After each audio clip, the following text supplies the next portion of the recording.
بسم اللہ الرحمن الرحیم رب اشرح لی صدری ویسر لی امری واحلل عقدۃ من لسانی یفقہوا قولی۔ سورۃ الاعراف رکوع نمبر 14 میں پہلا سوال ہے، حضرت موسیٰ علیہ السلام کی دعوی رسالت سے فرعون کو سیاسی انقلاب کا خطرہ کیوں لاحق ہوا؟ حضرت موسیٰ علیہ السلام نے جب نبوت کا دعویٰ کیا تو نبوت کا دعویٰ کرنے کا مقصد ہی یہ ہوتا ہے، یہ معنی رکھتا ہے کہ پورا نظام زندگی اب تبدیل ہونے والا ہے بحیثیت مجموعی۔ تو فرعون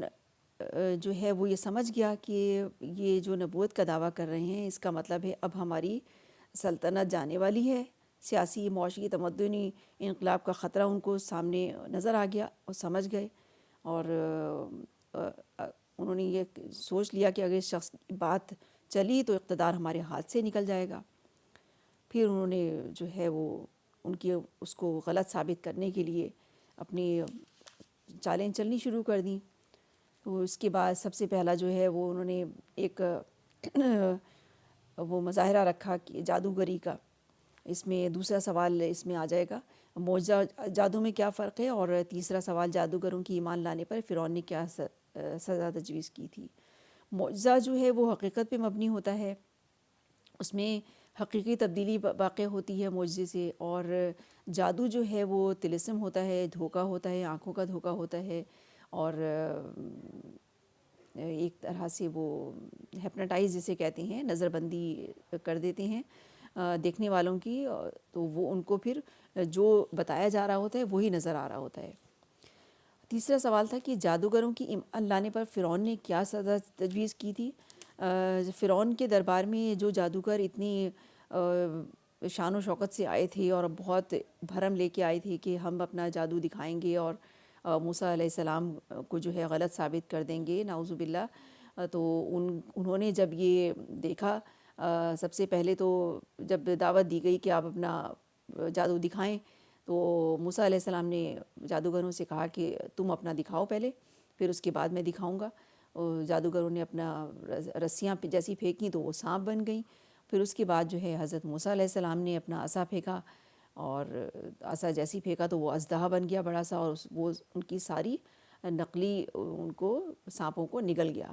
دیکھتے ہی دیکھتے۔ وہ جادوگر تو اتنے ماہر جادوگر تھے، وہ دیکھ کے یہ حیران رہ گئے کہ ہمارا تو جو ہے وہ طلسم بالکل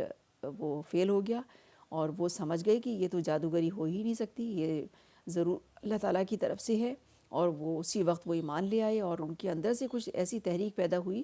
کہ اندر سے کچھ ایسا ان کو موٹیویشن ملی کہ وہ فوراً سجدے میں گر گئے، جس چیز نے ان کو سجدے میں گرا دیا،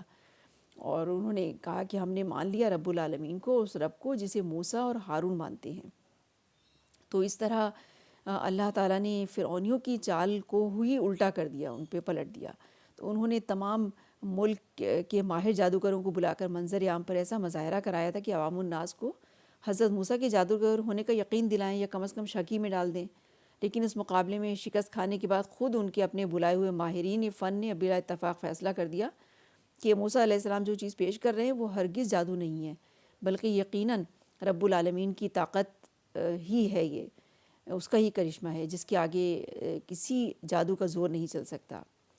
اس کے بعد چوتھا سوال تھا، جادوگروں میں زبردست ایمانی انقلاب کیسے آیا؟ جادوگروں نے جب یہ اپنے سامنے یہ مظاہرہ دیکھا اور یہ کرشمہ دیکھا اللہ رب العالمین کی طاقت کا، تو فوراً ان کے اندر سے کچھ ایسی چیز آئی، ان کو طاقت ملی کہ جس چیز نے ان کو سجدے میں گرا دیا، اور وہ یہ کہتے ہوئے اٹھے کہ ہم نے مان لیا رب العالمین کو اور اس رب کو جسے موسیٰ اور ہارون مانتے ہیں۔ تو اس پہ جو ہے وہ تیسرے سوال میں یہ تھا نا کہ فرعون نے کیا سزا تجویز کی تھی۔ جب اس نے یہ دیکھا فرعون نے کہ جادوگر تو ایمان لے آئے، یہ تو پاسا ہی پلٹ گیا بالکل، تو اس نے جو ہے وہ دوسری چال چلی کہ سارے معاملے کو موسیٰ اور جادوگروں کی سازش قرار دے کر اب پھر جادوگروں کو جسمانی عذاب و قتل کی دھمکی دے کر ان سے اپنے اس الزام کا اقبال جرم کروا لے۔ لیکن یہ چال بھی الٹی پڑی اسے۔ جادوگروں نے تو اپنے آپ کو ہر سزا کے لیے پیش کر کے ثابت کر دیا کہ ان کا موسیٰ علیہ السلام کی صداقت پر ایمان لانا کسی سازش کا نہیں بلکہ سچے اعتراف حق کا نتیجہ تھا۔ اس مقام پر یہ بھی بات دیکھنے کے قابل ہے کہ چند لمحوں کے اندر ایمان نے ان جادوگروں کی سیرت میں کتنا بڑا انقلاب پیدا کر دیا۔ ابھی تھوڑی دیر پہلے انہی جادوگروں کی ذہانت کا یہ حال تھا کہ اپنے دین آبائی کی نصرت و حمایت کے لیے گھروں سے چل کر آئے تھے اور فرعون سے پوچھ رہے تھے کہ اگر ہم نے اپنے مذہب کو موسیٰ کے حملے سے بچا لیا تو سرکار سے ہمیں انعام تو ملے گا نا، یا اب جو نعمت ایمان نصیب ہوئی تو انہی کی حق پرستی اور اولو العزمی اس حد کو پہنچ گئی کہ تھوڑی دیر پہلے جس بادشاہ کے آگے لالچ کے مارے پیچھے جا رہے تھے، اب اس کی کبریائی اور جبروت کو ٹھوکر مار رہے ہیں اور ان بدترین سزاؤں کو بھگتنے کے لیے تیار ہیں جن کی دھمکی وہ دے رہا ہے، مگر اس حق کو چھوڑنے کے لیے بالکل تیار نہیں ہے جس کی صداقت ان پر کھل چکی ہے۔ یہ آخر میں یہ دعا دی ہوئی ہے نا،